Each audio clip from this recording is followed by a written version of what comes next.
Naisahan ko kayong lahat ng mag-isa? Ito ang pagkakaiba. Si Ning Hei ay kumain ng 5 kalahati, habang siya ay kumain na ng 5 ngunit wala pa ring nararamdaman.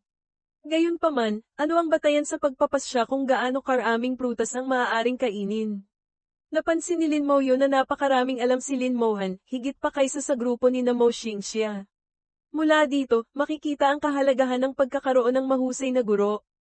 Ang isang half-god ay talagang hindi may kukumpara sa isang ordinaryong antas Diyos. Sabi ni Lin Mohan, mahirap sabihin. Hula ni guro, ito ay batay sa potensyal ng propesyon at kakayahang tiisin ng bawat tao. May kinalaman ba ito sa sariling level?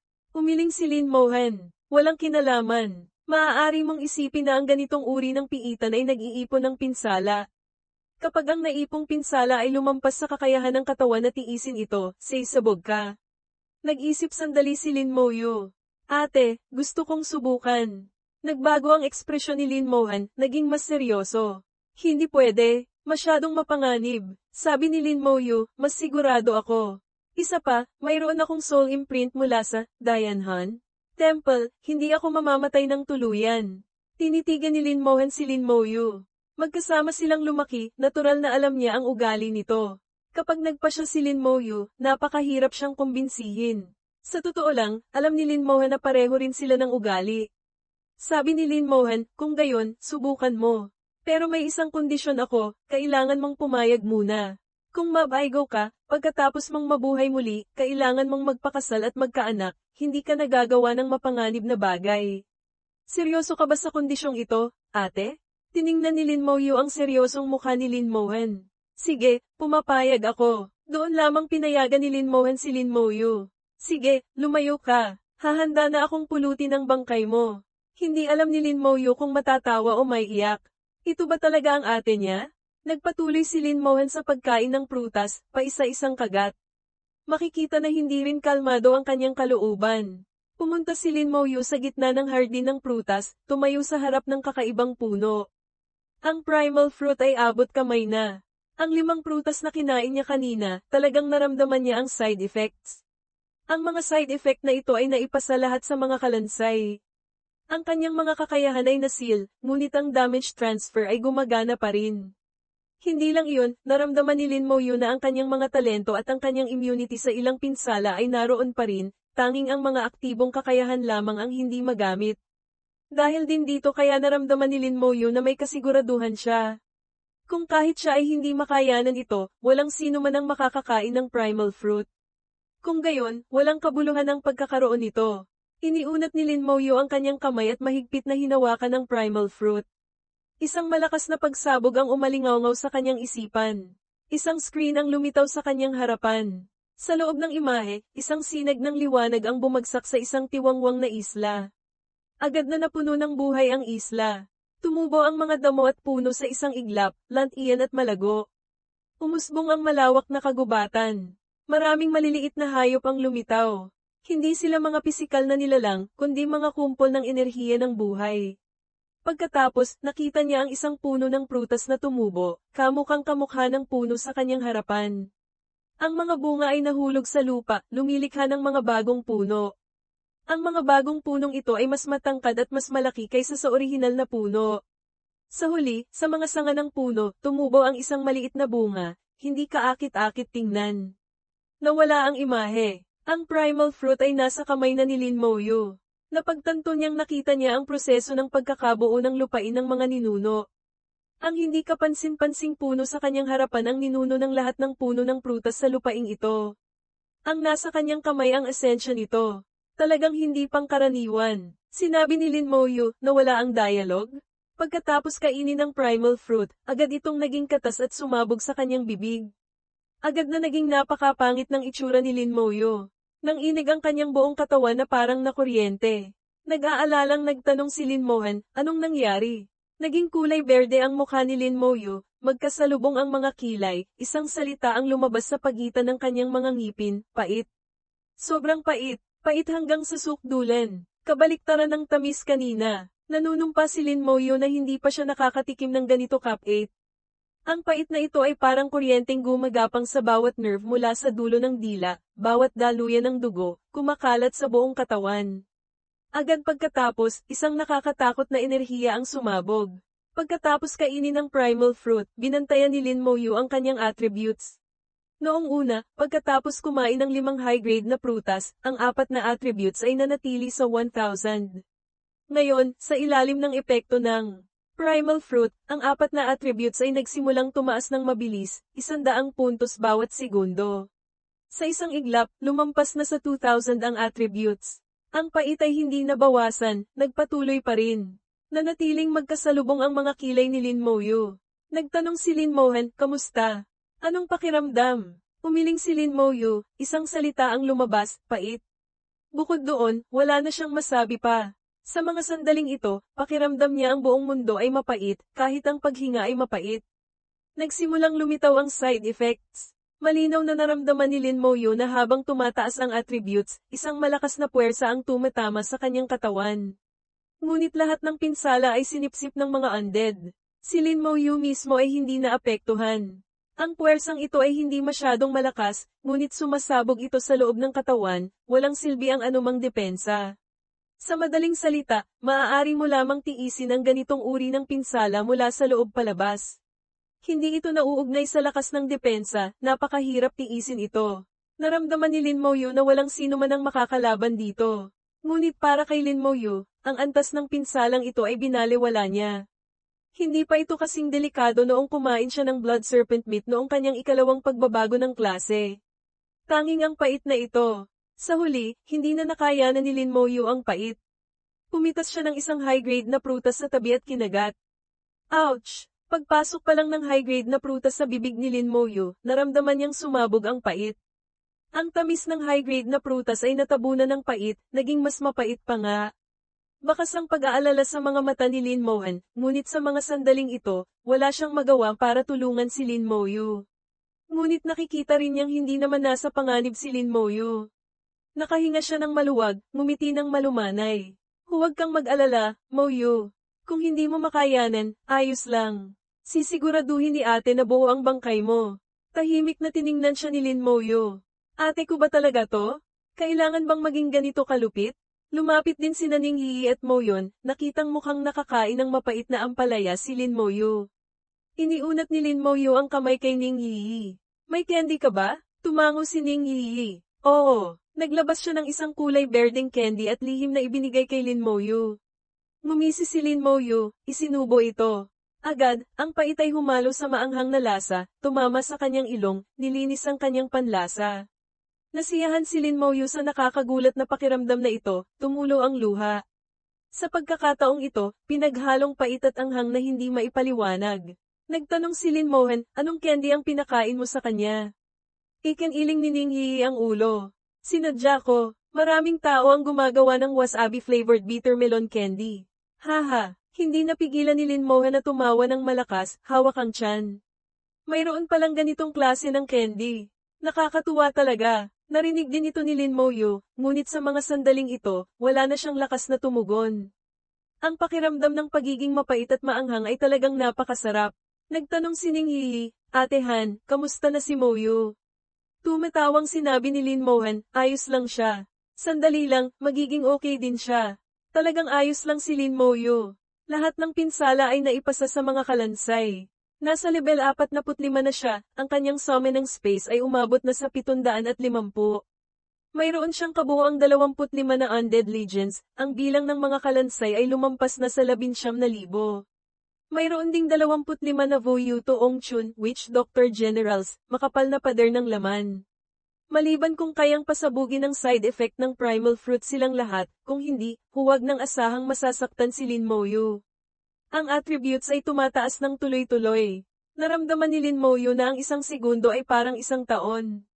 Sa wakas naintindihan niya kung gaano maaaring maging hindi komportable ang sukdulang pait. Pagkatapos matiis ang 2 minuto ng pait, sa wakas ay tuluyang nawala ito. Bawat isa sa 4 na attributes ni Lin Moyu ay umabot sa 10,000. Mukhang hindi mataas, ngunit 10 beses itong mas mataas kaysa kay Ning Yi. Ang pinakamahalaga ay hindi ang attributes. Tulad ng sinabi ni Lin Mohan, ang nakatagong aptitude ang mahalagang attribute. Gayunpaman, hindi masusuri ang pagtaas ng aptitude. Ang benepisyong ito ay nagbabago ng hindi nakikita. Kahit ganoon karami ang itinaas ng attributes, walang naramdaman ng katawan. Nagmamadaling kumuha si Lin Moyu ng isa pang high-grade na prutas at isinubo ito, hinayaang damaloy ang katas sa bibig, tuluyang nililinis ang pait. Gayunpaman, natuklasan ni Lin Moyu na ang high-grade na prutas ay hindi na nagpapataas ng attributes. Ang 10,000 attributes ang sukdulan. Sa mga oras na ito, si Lin Mohan ay busog na rin, medyo umbok ang kanyang maliit na tiyan. Sige, tara na. Kumain si Lin Mohan ng 10 high-grade na prutas, ang kanyang attributes ay umabot na lahat sa 2,000, mas mataas ng kaunti kaysa kay Ning Yi. Tinawid ng 4 ang hardin ng prutas at lumabas sa ibang daan. Sa labas ay ibang dalesdis ng bundok. Dito rin ay may malalawak na hardin ng prutas. Ayon kay Lin Mohan, dito ay mayroon lamang mababa at katamtamang uri ng prutas, paminsan-minsan lamang makakahanap ng isa o dalawang high-grade. Hindi ito may kukumpara sa loob ng bundok. Pagkaalis nila sa kuweba, automatikong nagsara ang pasukan. Ang kuwebang ito ay isang one-way na daan lamang. Bakit napakatahimik dito? Nagtaka si Mo yun. Bagamat hindi marami ang pumasok, napakalaki ng hardin ng prutas, ngunit hindi dapat ganito katahimik. Biglang nagsalita si Lin Moyu, mag-ingat kayo.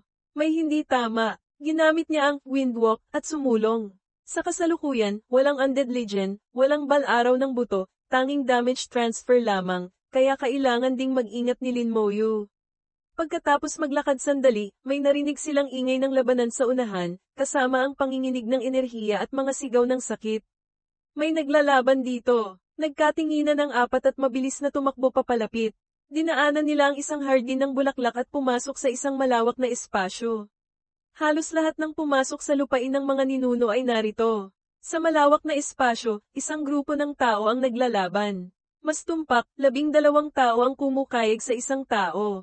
Ang mga taong ito ay may hawak na mga espada, malalaking espada, at mayroon ding pamapana mula sa malayo.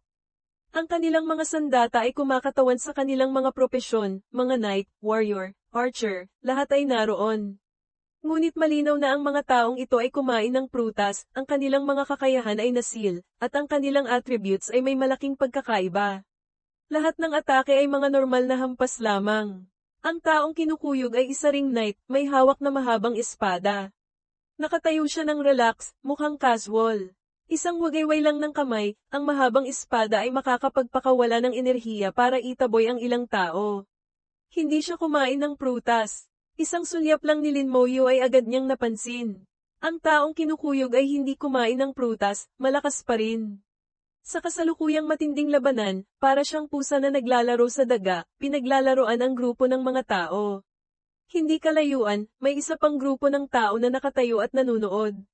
Lahat sila ay mga mage type na propesyon, sa mga sandaling ito, wala silang anumang lakas sa pakikipaglaban. Sa lupa, may 2 taong nakahandusay pa, humihinga pa, marahil ay malubhang nasugatan. Nang lumapit ang grupo ni Lin Moyu, biglang tumawa ng malakas ang kinukuyog na knight. Sa wakas, kumpleto na ang lahat. Ang laro ng pusa at daga ay dapat nang matapos.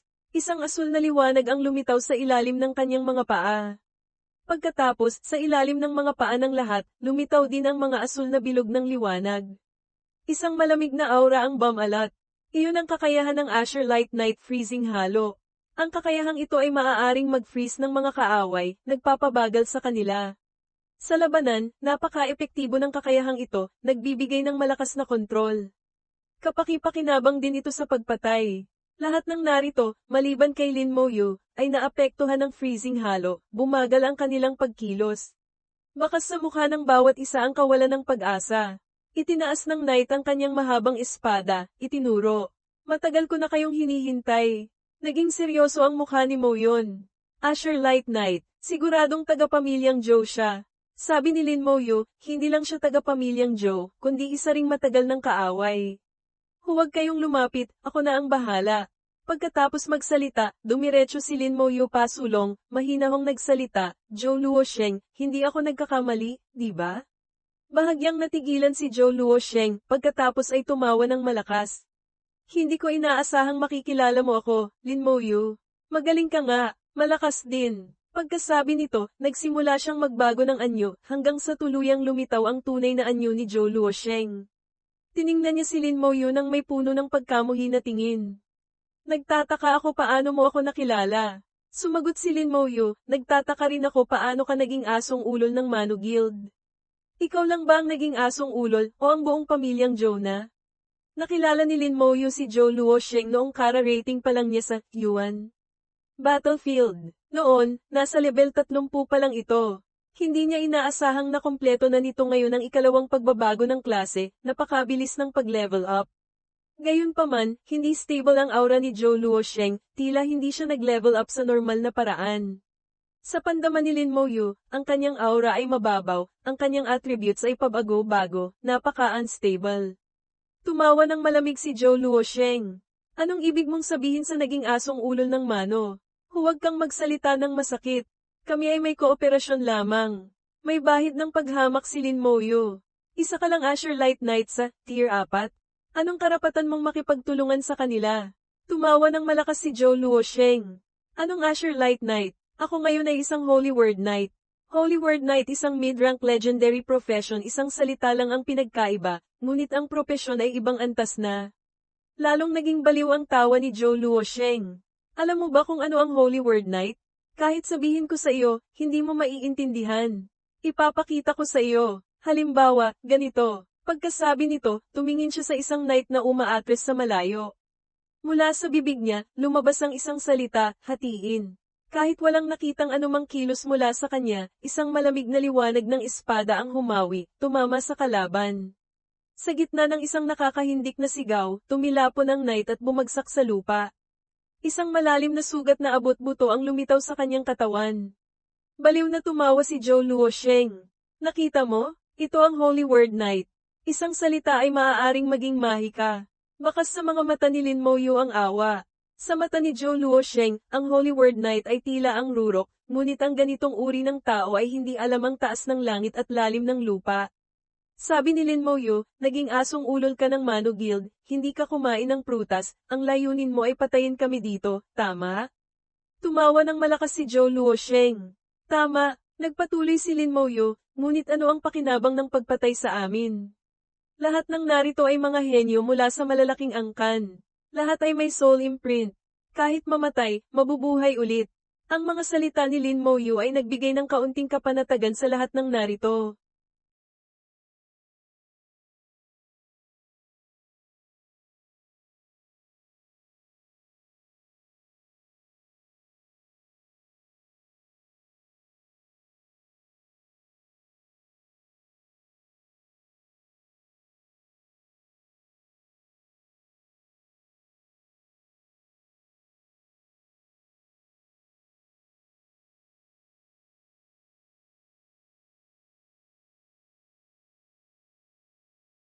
Tumawa ng malakas si Zhou Luosheng. Sa tingin ninyo bibigyan ko kayo ng pagkakataong mabuhay muli?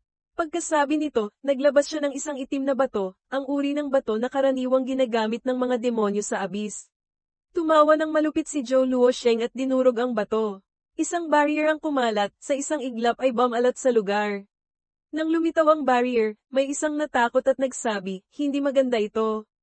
Ito ang soul extinguishing barrier ng abis. Namutla ang lahat. Tapos na tayo. Mamamatay tayo dito. Walang paraan para mabuhay muli. Ang soul extinguishing barrier ay kayang pumuksa ng kaluluwa. Ang mamatay sa loob ng barrier na ito, kahit may soul imprint, ay hindi na mabubuhay muli. Lalong naging baliw ang tawa ni Zhou Luo, Moyun, at Lin Mohan, puno ng pagnanasa ang kanyang mga mata, dinilaan ang labi. Bago ko kayo patayin, maglalaro muna ng husto ang matandang ito. Mahinang ngumiti si Lin Mohan. Sa iyo lang? Munting Yu, patayin mo na siya. Sa sandaling ito, bumulwak na ang pamatay na hangarin kay Lin Moyu, isang espada ang lumitaw sa kanyang kamay, isang platinum level na espada.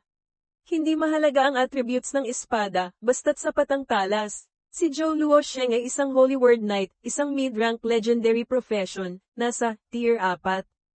Ang kanyang kabuuang attributes ay nasa 60,000. Si Lin Moyu naman ngayon ay may 40,000 attributes, may agwat na 20,000. Kasabay nito, ang mga kakayahan ni Zhou Luosheng ay hindi nasil, habang ang lahat ng kakayahan ni Lin Moyu ay nasil. Kahit ganoon kalaki ang agwat, kumpiyansa pa rin si Lin Moyu na kaya niya itong patayin. Hawak ang espada, humakbang si Lin Moyu palapit kay Zhou Luosheng. Sa mata ng iba, nababaliw si Lin Moyo. Ganoon din ang iniisip ni Zhou Luosheng, tumatawa ng baliw. Isa kang mage, tapos gusto mong lumaban gamit ang espada? Nababaliw ka na ba? Walang nakapansin na si Lin Moyo ay hindi naapektuhan ng freezing halo kanina. Balak sana kitang patayin sa huli, pero nagbago na ang isip ko. Mamatay ka na, Shant, ang Holy Word Knight, isang salita lang ay magiging kakayahan na. Isang matalas na liwanag ng espada ang humawi patungo kay Lin Moyo. Kung tatamaan siya, malubha siyang masasugatan. Malapit na ang liwanag ng espada, ngunit yumuko si Lin Moyo at naiwasan ito sa isang iglap. Nagulat si Zhou Luosheng. Muli siyang nagpakawala ng dalawang liwanag ng espada, ngunit madali pa ring naiwasan ni Lin Moyo. Imposible, hindi makapaniwala si Zhou Luosheng na kayang umiwas ni Lin Moyo. Sa mga sandaling ito, 5 metro na lang ang layo ni Lin Moyo kay Zhou Luosheng. Ginamit niya ng bahagya ang lakas sa kanyang mga paa. Si Lin Moyo ay kasing bilis ng kidlat, lumitaw sa harap ni Zhou Luosheng na parang instant teleportation itinarak ang espada patungo sa kanya. Sumigaw si Zhou Luosheng, mamatay ka. Skill, cross slash. Skill, holy fire halo. Ang espada sa kamay ng knight ay humawi, puno ng liwanag ng espada. Kasabay nito, isang nag-aapoy na bilog ng liwanag ang lumitaw sa ilalim ng kanyang mga paa. Naramdaman ng lahat na parang sinusunog sila ng apoy. Ang yelo at apoy ay sabay na umatake sa katawan, talagang hindi komportable. Lahat sila ay naglabas ng gamot at nagsimulang gumamit nito. Ngunit si Lin Moyo ay hindi tumingin sa liwanag ng espada, hindi tumingin sa Holy Fire halo. Ang dulo ng kanyang espada ay nakatutok kay Zhou Luosheng, malakas na sumugod pababa. Ang tindig na ito ay para bang handang mamatay kasama ang kalaban. May malupit ng ngiti si Zhou Luosheng, naniniwalang mapipilas niya si Lin Moyo. Tungkol naman sa atake ni Lin Moyo, hindi niya ito pinansin. Isa lang siyang mage, ilang daan lang ang attributes, anong pinsala ang magagawa niya sa akin? Napakatibay ng depensa ko, kahit tumayo lang ako rito at hayaan siyang tumaga, hindi pa ako mamamatay. Ngunit sa sumunod na segundo, nanlaki ang kanyang mga mata sa takot at umatras. Ang espada ni Lin Moyo ay tumagos sa kanyang depensa. Kung mabagal siyang nakakilos, ang espadang ito ay tatagos sa kanyang leeg. Naiwasan ni Lin Moyo ang cross-slash niya sa huling sandali, hindi naapektuhan ang kanyang sariling atake. Dala ang pamatay na hangarin, patuloy siyang humabol, ang bilis niya ay hindi nalalayo kay Zhou Luosheng. Muling itinarak ang mahabang espada, ang matalas na talam ay nagpatakot kay Zhou Luosheng. Iwinasiwas ni Zhou Luosheng ang espada para harangin ito. Nagbanggaan ang dalawang espada. Naramdaman niyang ang lakas ni Lin Moyo ay hindi gaanong nalalayo sa kanya. Sumigaw si Zhou Luosheng, hindi ka kumain ng prutas? Hindi, kumain ka. Kung gayon, bakit ang lakas mo pa rin? Bakit hindi ka nakontrol ng freezing halo? Hindi ba't mage ka? Bakit? Bakit? Sa sandaling ito, tila nababaliw na si Zhou Luosheng sa sunod-sunod na tanong na bakit. Si Lin Moyo ay nagsanay na sa Divine Tower of Xia, kabisado na niya ang iba't ibang propesyon. Ang paraan ng pakikipaglaban ng mga knight ay matagal nang nakatatak sa kanyang isipan. Kahit walang kakayahan, kaya pa rin niyang magpakawala ng malakas na atake. Ang mga kakayahan ay nasil ng prutas, ngunit ang mga passive effects ay nananatili. Ibinabahagi ni Lin Moyo ang pinsala sa mahigit 19,000 na kalansay. Bukod pa rito, ang kanyang immunity ay nagbibigay daan sa kanya na hindi makontrol. Dahil dito, si Lin Moyo ay hindi madaling mapatay. Walang tigil ang pagbabanggaan ng mga mahabang espada, naglalabas ng tunog ng kalansing, lengkeng. Habang lumalaban si Zhou Luosheng, lalo siyang natatakot. Ang husay ni Lin Moyo sa espada ay mas mataas pa kaysa sa kanya? Paanong nangyari iyon? Malinaw na isa siyang mage. Isang mage na gumagamit ng sword skills na nalalampasan ng isang knight? Hindi ka panipaniwala. May nakapansin na unti-unting nagkakaroon ng kalamangan si Lin Moyo, hindi mapigil ang magbunyi. May pag-asa na naman sila. Sabay-sabay silang sumigaw, General ng Jocelyn, patayin mo siya. General ng Jocelyn, kaya mo yan? Kailangang patayin ang walang hiyang yan. Pagkatapos ng ilang dosenang palitan, natuklasan ni Zhou Luosheng na bagamat magaling si Lin Moyo, ang attributes nito ay hindi pa rin katumbas ng sa kanya. Kasabay nito, hindi makagamit ng kakayahan si Lin Moyo. Muling umisi si Zhou Luosheng, pakiramdam niyang sigurado na siyang mananalo.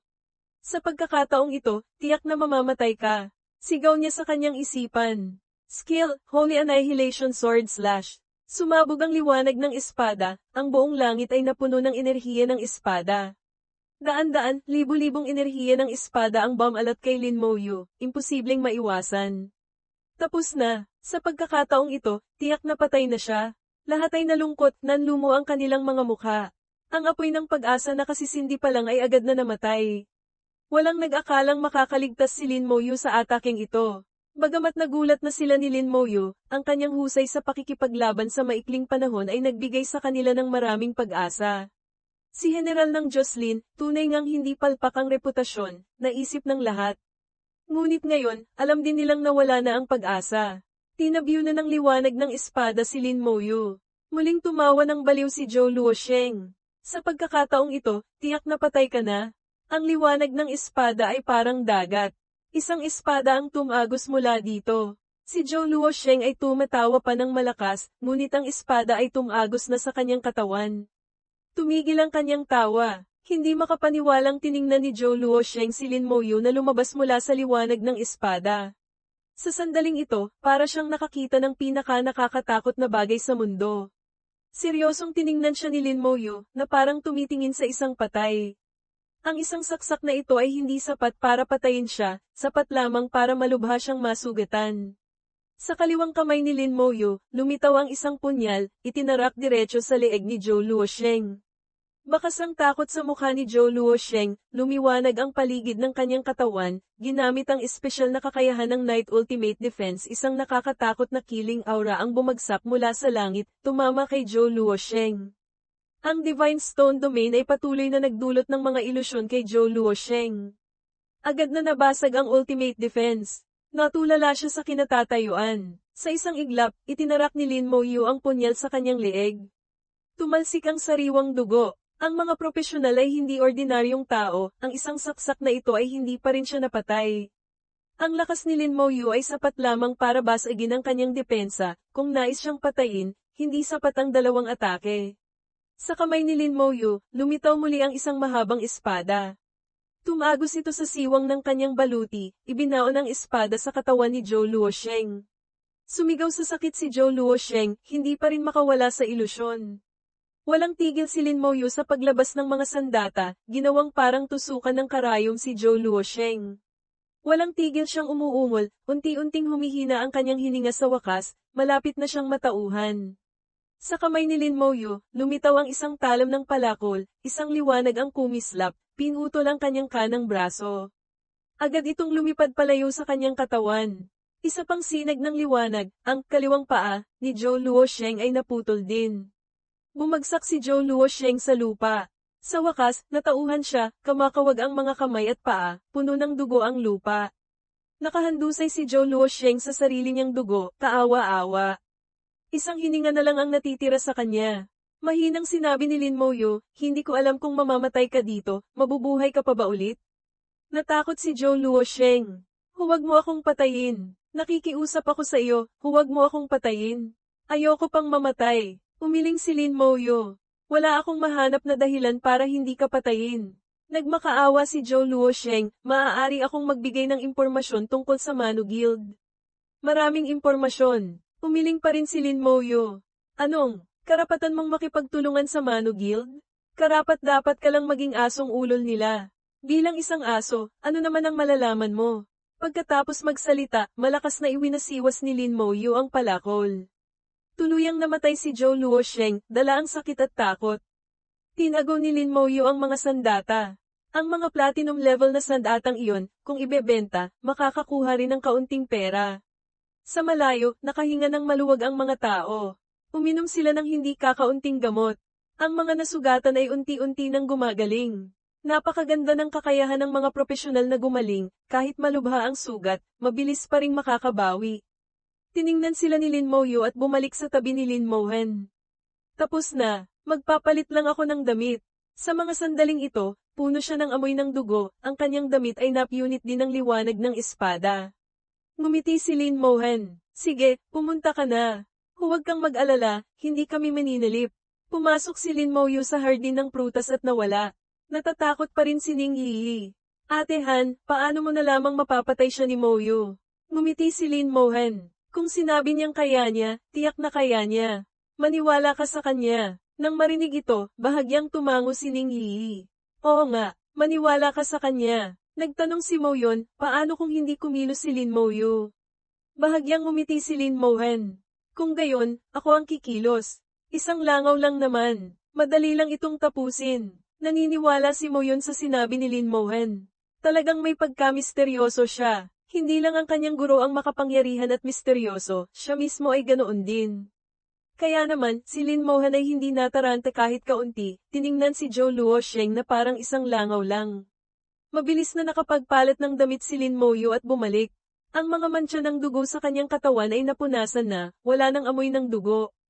Ang gamot na panlinis ay epektibo pa rin, walang anumang bakas na naiwan sa kanyang katawan. Sa mga sandaling ito, sabay-sabay na lumapit ang isang grupo ng tao. Salamat, General ng Jocelyn, sa pagligtas. Mabuti na lang at kumilos si General ng Jocelyn, kung hindi, tiyak na patay na kami. Napakagaling ni General ng Jocelyn. Hindi gumamit ng kakayahan pero napatay pa rin siya. Sa sandaling ito, ang grupong ito ay naging mga taga-suporta na ni Lin Moyu. Labis ang kanilang paggalang sa kanya. Sabi ni Ling Yishan kay Lin Moyu, iniligtas mo na naman ako. Umiling si Lin Moyu. Pareho tayong tao, hindi na kailangang mahiya. Ang sinabing ito ay agad na nakakuha ng pabor ng grupo, lalo pa siyang pinuri. Ang soul extinguishing barrier ay nanatili ng maikling panahon, at sa wakas ay nawala. Ang grupo ay nakapagpahinga na ng sapat, naayos na ang kanilang kondisyon, at nagpatuloy sa paglalakad. Ang bangkay ni Zhou Luosheng ay mananatili dito magpakailanman, magiging pataba sa hardin ng prutas. Sa pagkakataong ito, si Lin Moyu na ang nanguna. Lahat ay tapat na sumunod sa kanyang likuran, walang nang ahas na mauna. Ngumiti si Lin Mohan. Munting Yu, ang laki na ng autoridad mo ngayon. Dapat ba kitang tawaging Munting Yu o General ng Jocelyn? Sabi ni Lin Moyu, ate, huwag mo na akong biruin. Napabuntong hininga si Lin Mohan. Sige na nga, batang walang kibo, hindi ka masayang kalaro. Mas masayang kalaro pa rin ang ating Munting Yi. Sa loob ng lupain ng mga ninuno, lahat ay umaasa sa kanilang sariling kakayahan, walang gaanong kompetisyon. Si Zhou Luosheng, na gumamit ng pandaraya para pumatay ng maraming tao, ay nagkaroon ng maraming kaaway. Ngayong patay na siya, ang galit na ito ay maituturing na naipasa sa pamilyang Zhou. Pagkabalik, tiyak na magkakaroon ng pagtutuos ang pamilyang Zhou. Tinawid nila ang hardin ng prutas. Sa kanilang harapan, lumitaw ang isang bangin sa unahan, mayroon lamang isang tulay na yari sa kawayan na papunta sa kailaliman ng mga ulap. Huminto ang lahat sa harap ng bangin. Sabi ni Lin Mohan, pagdating sa tulay na iyon, magsisimula na ang ikalawang yugto. Mula dito, kailangan na nating maghiwalay. Kung hanggang saan tayo makakarating ay depende na sa ating sarili. Ang mga partikular na patakaran, dapat alam nyo na. Magsikap kayo, naiintindihan ng lahat ang mga patakaran. Ang kagubatan at hardin ng prutas kanina ay ang unang yugto. Ngayon, magsisimula na ang ikalawang yugto. Ang mga nakapunta na dito dati, pagbalik nila, ay hindi nagbigay ng mga detalye, karamihan sa kanilang mga alaala ay nag-ulo. Ngunit nakabuo sila ng ilang conclusion, mula dito, maaasahan mo lamang ang iyong sarili. Huwag pilitin ang sarili, gawin lang ang makakaya. Ingatan ang kaligtasan. Nagpaalala si Lin Moyu, nanguna sa paghakbang sa tulay na kawayan. Sa isang iglap, nawala siya sa mga ulap. Umihip ang hangin, umuugoy ang tulay sa himpapawid. Sumunod din si Lin Mohan sa tulay, nawala rin sa mga ulap. Pagkatapos, sumunod din sina Mo Yun at Ning Yi. Nang lahat ay nakatawid na sa tulay, naging tahimik ang kalangitan. Tanging ang sipol ng hangin ang maririnig. Ang hardin ng prutas ay naglabas ng mahinang ugong. Lahat ng prutas ay sabay-sabay na nahulog sa lupa, naglaho. Sa ilalim ng bangkay ni Zhou Luosheng, lumitaw ang isang bitak. Pagkatapos, isang baging ang pumulupot sa bangkay ni Zhou Luosheng at hinayla ito palayo, kahit ang mga naputol na bahagi ay hindi pinalampas. Pagkatapos, hindi alam kung saan nanggaling, lumitaw ang isang makapal na hamog, bumalat sa lahat. Tahimik, nakakatakot na katahimikan. Ang tulay na kawayan ay hindi naman masyadong mahaba. Pagtawid sa hamog, nakita ang isang platapormang bato. Ang platapormang ito ay parang isang nag-iisang bundok, nakatayo sa pagitan ng langit at lupa. Hindi malaki ang plataporma, mga 20 metro lamang ang diametro. Dito nakatayo ang ilang mga lapida. Sa mga lapida, may nakaukit na mga pattern sa tabi ay may mga nakasulat na salita. Ang mga pattern ay napakamilagroso, tila buhay. Kapag tinitigan mo ng mabuti, makikita mong gumagalaw ang mga pattern. Ang mga pattern ay tila nagpapakita ng isang uri ng kakayahan. Ito ay isang kakayahan ng swordsman. Sa loob ng pattern ay isang taong may hawak na mahabang espada. Ang tindig ng espada ay matalas at walang kapantay, mukhang napakalakas. Hindi nagtagal si Lin Moyo sa mga pattern, mas pinansin niya ang mga nakasulat na salita sa tabi.